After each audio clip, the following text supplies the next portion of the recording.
Hi guys, Jurassic Junkie here, and first of all I want to apologise. I've got a new microphone which is fantastic, it picks up my audio lovely, but I'm incredibly chesty and coughy, which means it picks up every bit of phlegm and whatnot on my chest, so I'm going to try and do my best not to cough at you, not to spread my disease. I think it's black lung anyway, so we'll be alright. But nonetheless, it's 2020, which means I want to do a recap of the games that I've played in 2019, giving my top 10 list. And for anyone that's new around these parts, what I do is my game that I played in 2019, what I played, not what came out in 2019. Mainly because sometimes a AAA title might come out during 2019. I'm like, you don't deserve my money. I'm not giving it you on launch. I'll get it later. Or my stack of games is too big. Or I'll play something from yesteryear and I'm like, Jesus, this beats everything else that's came out this year. It needs to have an honorable mention. So I always do what I've played in 2019. Don't know why I did that, but anyway, let's jump in. So the first game then is Metro Exodus. This is one of the ones that my viewers on stream was like, you need to play this. I've not played a Metro game. I've always looked at them. I've always gone, oh, they look quite fancy. I would like to try them. I never get around to doing them, but thanks to Game Pass, there was no excuse, so I jumped in, and I have to say I'm very impressed. From just how gorgeous the game actually looks to how the guns actually feel, I was just like, this is a nice all-round shooter. But what I really enjoyed about the game was how it felt big, but it wasn't necessarily too big. A lot of games nowadays tend to go, we have a map and it's so big we couldn't populate it with content, whereas they give you this illusion of it being big, and you do go from map to map and they are reasonably sized, but there was just that perfect size where there's always something to be doing.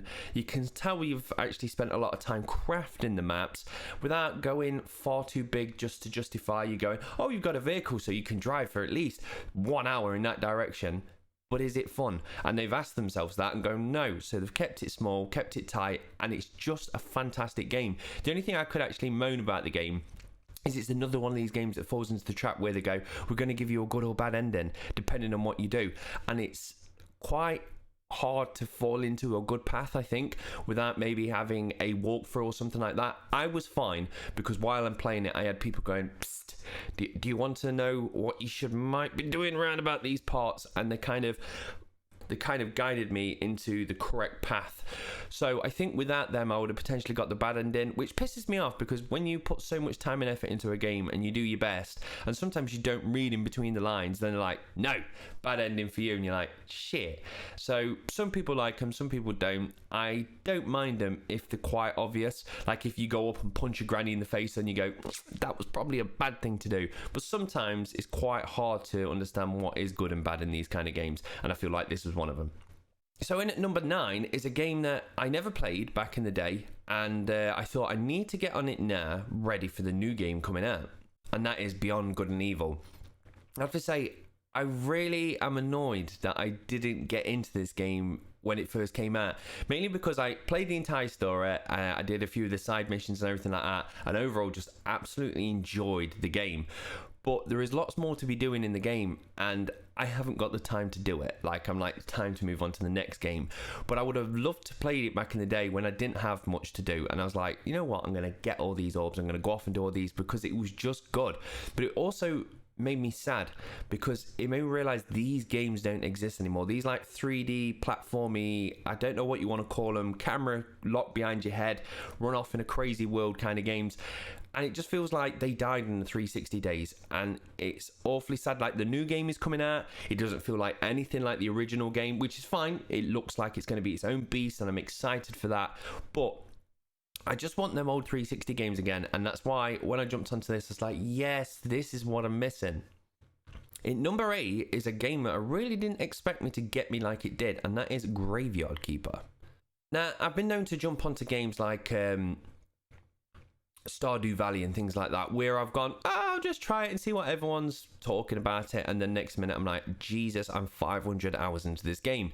And I kind of wanted that. I wanted a game that was just going to grab hold of me. And Joe's like, have you seen this Graveyard Keeper? I'm like, well, the pixelation artwork looks quite nice. I'm always dubious about pixelated games because there's just so many of them. When I see them, I'm like, are you just a copy and paste of another game and you've just put your own pixel art on it? But Graveyard Keeper is just darker than those games. For anyone that don't know, you die and come back as a graveyard keeper, and you have to just cut up bodies and put them into the graveyard and keep on top of how many points that your graveyard gets for depending on the headstones and all different things like that. And it seems like it would just be boring and tedious, but it soon sticks its beautiful gruesome hooks into you, and there's so many weird things that happen throughout the world. And I enjoyed the story, I enjoyed the characters, I enjoyed the random bit of Geralt popping in there, which was awesome. But all in all, I was so impressed by this game, and I know once I completed it, I was like, that's now put down, and I will dust that back off when there's more DLC out, which I believe there is at the moment, but I'm not prepared for it yet. I need to be mentally and schedulally prepared to jump back into this game, but it grabbed me and took a lot of my time. In at number 7 is The Walking Dead final season. Now, I didn't jump into this on launch, so I didn't have to go through the heartache of going, oh my god, we only got 2 episodes and the other 2 have now gone under, the company's gone under, we'll never get an ending. I did do a rant about it, don't get me wrong, but I didn't have to go through that heartache. So anyway, when it all came out, I was like, you know what, I have played them, let's get this tied up in a bow. And I'm quite impressed and upset that they went under. At the same time, it's their own fault they went under. They shouldn't be relying on IPs of everyone else. They should have used their own noggin and pulled out their own stories. But anyway, the point is, it feels like this game is a leap forwards from the previous ones. I've enjoyed them, and they do what they do well, but they don't do much different. And it feels like they've got this new engine or whatever it is. It's a bit more 3D. I can't quite put my finger on what they've done, but it just felt better and a leap forwards, and I would have jumped in going, yes, this is the direction we need to go at. Sadly, it's the end. We may be getting some more Walking Dead in the future, but I think the entire Clementine arc has come to an end. That's no spoilers, by the way. But yeah, I enjoyed the story. I really was impressed by what they've added to the game, and the way it just finished, I just thought it was beautiful. And I can't say too much without spoiling it for anybody, but there's some previous things that come back that just, they pull on the heartstrings, don't they? They make you want to well up. And there was me and a few people that was watching, and they was like, oh, Jesus Christ. So yeah, just for a great story and a really good attempt to just going, let's just freshen this IP up, and sadly going under at the same time in doing so. So for that's why it's in my list. In at number 6, I'm going to have to put in there Minecraft. Being that it could go onto the list every single year, but with Minecraft, I've played it on everything and anything. I've picked it up, put it down, picked it up, put it down over the years. I must be between 1,000 to 2,000 hours in Minecraft. But anyway, the last time I played it, we enjoyed it, and it fizzled out like it normally does, and we was like, let's bring it back for the stream, let's jump on it, let's get a realm so people can join my server while I'm offline. Yeah, nah. You just killed it! And in doing so, just pulled everybody in deep. I've been spending a lot of time working on my castle, then I'll come downstairs and Joe sat on her Switch, because Microsoft's done a fantastic job of just making everything work together. So she was playing on a Switch, I was playing on the Xbox, other people was playing on PlayStation. Even at one point I was put Jess in the bath, and I was like, right, I'm stuck here for the next 45 minutes. So I booted it up on my phone and connected to the Xbox world through iOS. Just what they've done to tie in this game in to everything in itself is worth putting it on the list. But the main reason I put it on there is because they keep adding content, and it's just one of them games that you, from the outside, of like, how can I keep coming back? How can I keep placing blocks and knocking blocks? How can I keep finding the fun in it? But it happens time and time again because the game is crack. But with them keeping it fresh, by getting it on every single device, by making every device work with each other, just makes me go, you know, this is just a beautiful money hog of a game, time hog even. And yeah, it's got me by the balls again. So Minecraft comes in. So here's the exciting ones. Here's the top 5.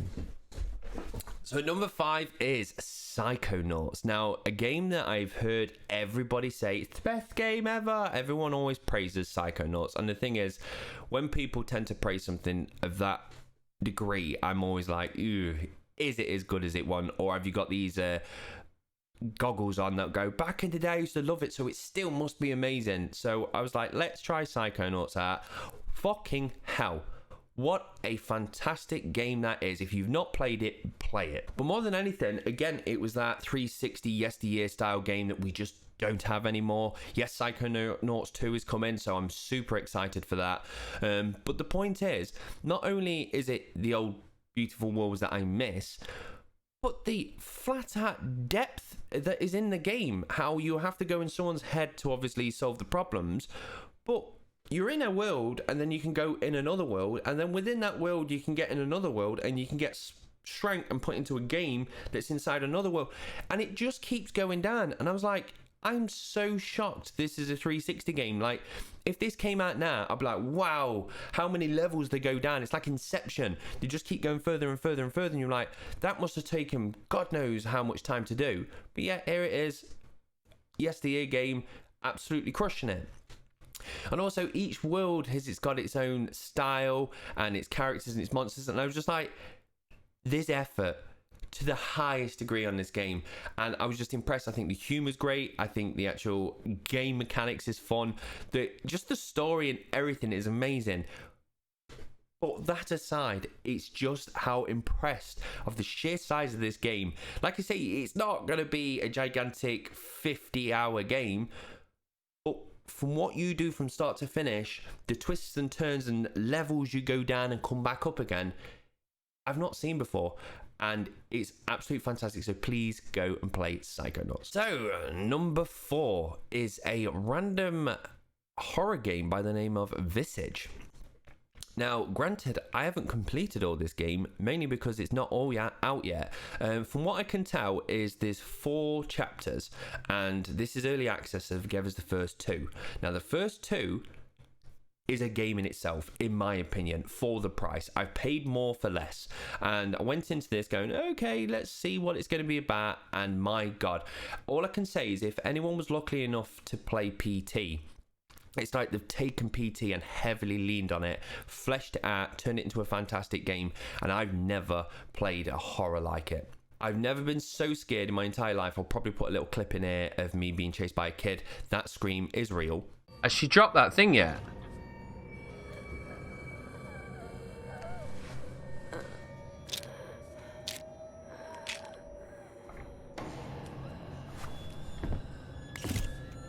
Let's just follow down here.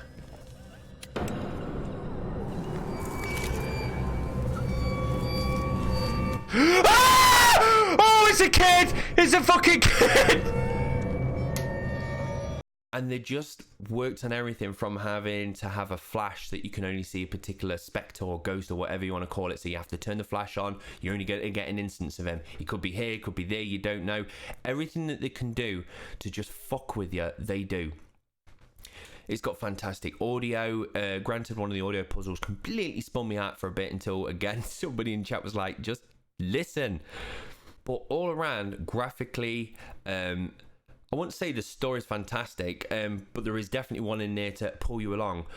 But it's one of them games that you can't put down. Once you're in, stay in it, because you're going to have to learn the paths of the rooms, and also when the lights go out, it's quite hard to work your way around. So it's best to have that mental map of the game, so when things go wrong or you have to flee from one side of the house to the other, it's there, it's fresh, you can quickly get around and doing it. But I went in knowing nothing, my viewers went in knowing nothing, and all of us came out going, wow. And then once we thought we completed the game, was like, oh, I've completed chapter 2. I haven't even started chapter 1. I didn't know you had to activate it. So we went in, did chapter 1, as impressed, and I cannot wait for parts 3 and 4 to come out. Right, we'll start again. I tried to give you number 3 and I had a coughing fit. So, number 3. Resident Evil.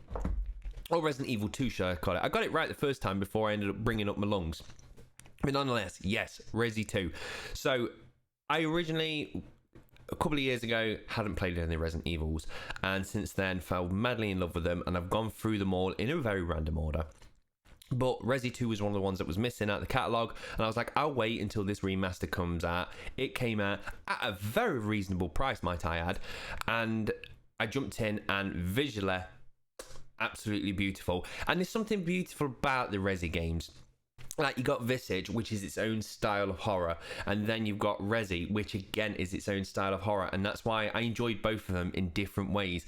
But what Resident Evil does fantastic in Resi 2, and I really enjoyed the story, and more than anything, the way I was impressed by it is I got through it, and normally the thing that makes me fall in love with horror games is, yes, they can be difficult and it's hard to push through, and it's rewarding when you get to the end. And that's the point, getting to the end. Normally when I get to the end, I get to go,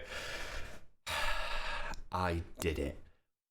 But I completed Reza and went, I did it. And then the chat went, do it again with the other character, the other story.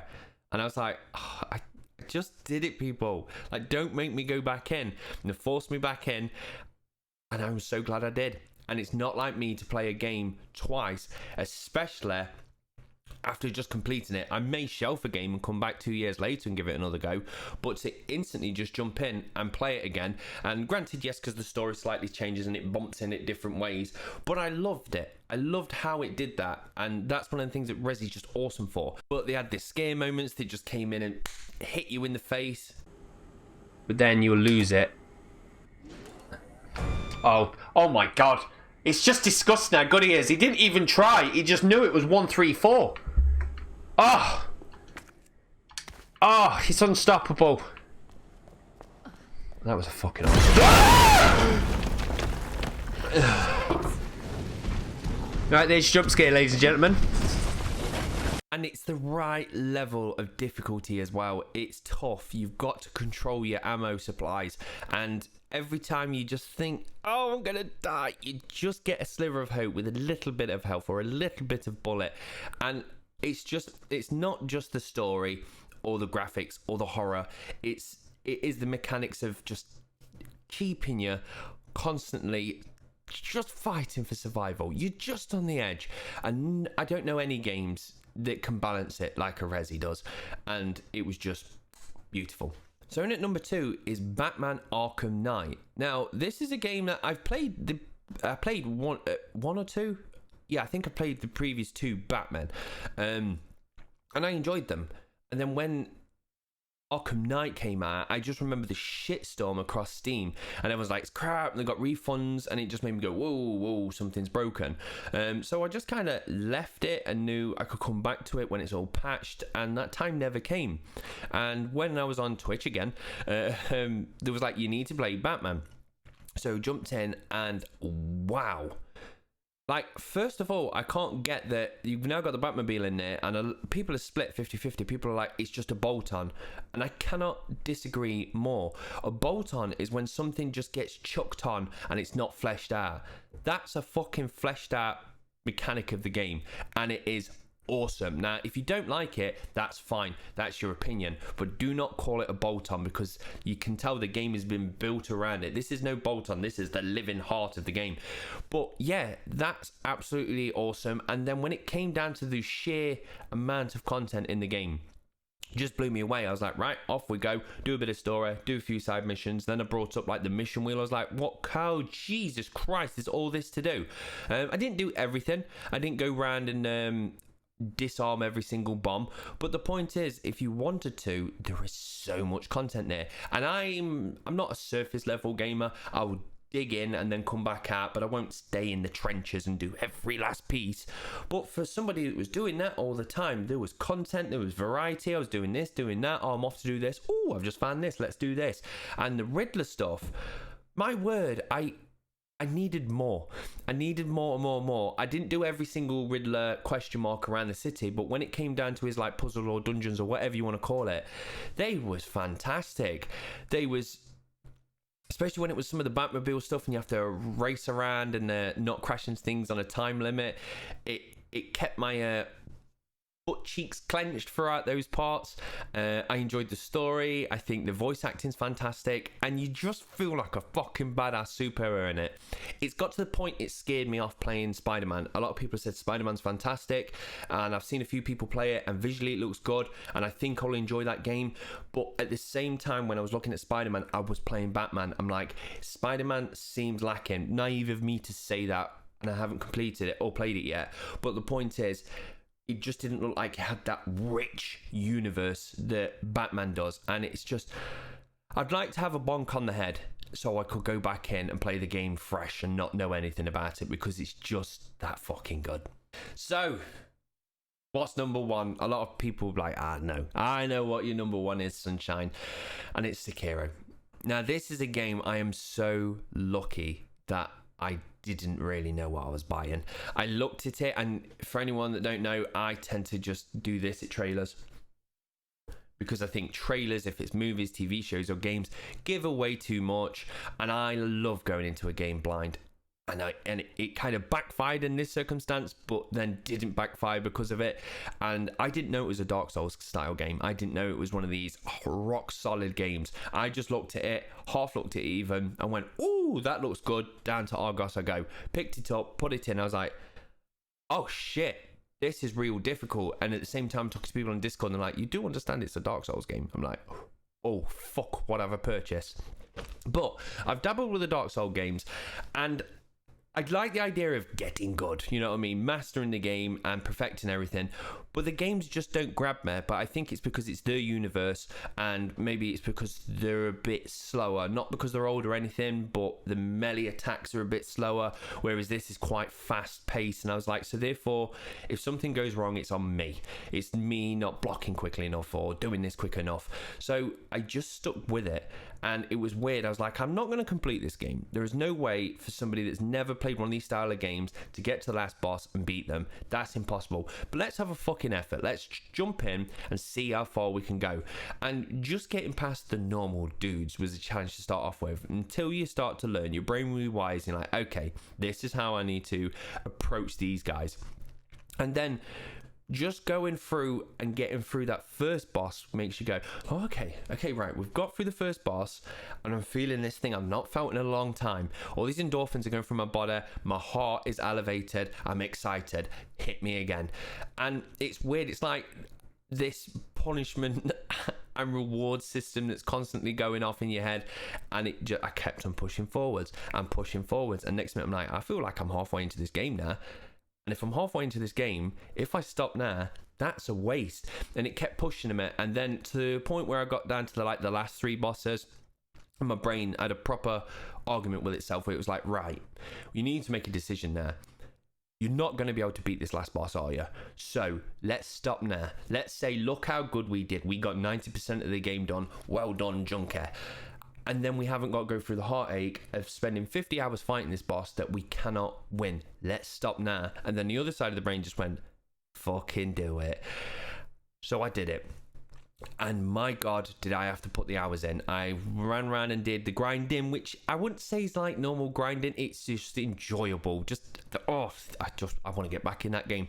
But yeah, I went around, got the powers that I needed, got that health bar as much as I could get it, and then I went in and I just fucking went against that boss. And it's weird. Some mornings, like if I play a normal game, I'd get up and like, right, I didn't complete that boss last night, I'm going to jump in and I'm going to beat that boss. I'm going in with the mindset of beating that boss. Might take me, 20 minutes to beat the boss. Job's a good one. On Sekiro, I would wake up in the morning with the mindset I ain't beating him. And this don't go for the last boss, this goes for any boss. This was me going in going, right, I've got 2 hours. I'm going to dance with this boss just to learn the movesets. Completely mentally knowing I ain't going to win them. I'm just going in here to learn. So I'd spend 2 hours fighting with them, watching them, going, right, okay, you do that. Every time you do that slightly with your sword, that's a talent. I know need to dodge this way. And there's something beautiful about the dance between the characters of learning every last drop. Constantly just steering, going, okay, that's a towel. I can see what you're going to do, and you learn it. And then when you do start to learn it and they give you that little towel and you perform that little move, you just like, yeah, I'm a fucking boss in this game. Then they push you back into the ground and make you feel like absolute shit. But that's the point of the game, of just that beautiful, I'm getting better.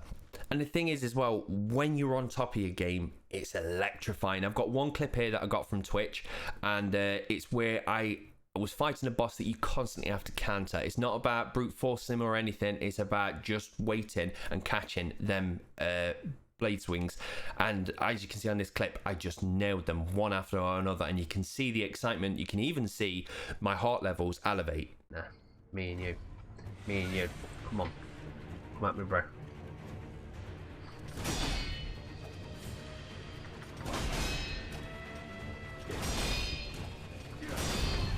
Yes, you fucking dick piss! At me, come on. At me again. Oh yeah, what? Oh yeah, Daddy's got a brand new bag! Come on, one more! Woohoo! That's how we do it, Johns! None of this fucking bullshit saying it's difficult. You fucking have him like that. No messing. Oh! Yes! I'm on fire tonight! That's 2 down! And that is just like a babyish boss compared to what else there is in the game. So when I finally completed the game, I'm even getting excited just talking about it. Everything. I've not felt it in gaming in my entire life, and I probably never will again. It was just electrifying. The world went slow, and I was a god among men. It was beautiful. I was texting people, phoning people up, because it was like I won the lottery. I had beat Sekiro. Joe finally got me this for Christmas, which is fantastic. This is kind of my trophy now. So even if I never go back and complete the game, if I never go back and actually play the game again, it doesn't matter. I can hold this up and say, I fucking did it. I did it, Mum. So yes, that game thoroughly impressed me. It challenged me, and it gave me a buzz that I've never ever felt before in a game, and for that is the number one. So that is my games of 2019. Like I said, there's probably some other games in there that I've missed, but I will go through and play them in 2020, and they'll probably appear on that list. Also, I'm probably going to be doing a separate video this week of my breakdown of what I actually spent in 2019, mainly because every time I do one of these videos, I tend to go, and I spent this amount this year, and people are like, how do you know? And I'm like, well, I record the data, and people have asked me to make a website or app or something to be able to do that. This year, I actually did it, so I just want to go through what I've created. It's only in beta, and just show people what it is in case they're interested. So if you do want to be able to record that data, just keep your eyes out this week, and obviously if you buy anything in the next few days, just make a note of it and you'll be able to put it into the app once I give you the details about that. So thank you very much for tuning in. Appreciate you all, and I hope 2020 is going to be a fantastic year for gaming. Cheers guys, bye. Final note, I've just edited this and noticed all the way through you get an in-breath coming through. That's because I've got a new microphone. I need to dial it in, work out how to cancel it or control my breath or move the microphone, whatever it is. If that just triggered you throughout the video, I apologize. I shall do better.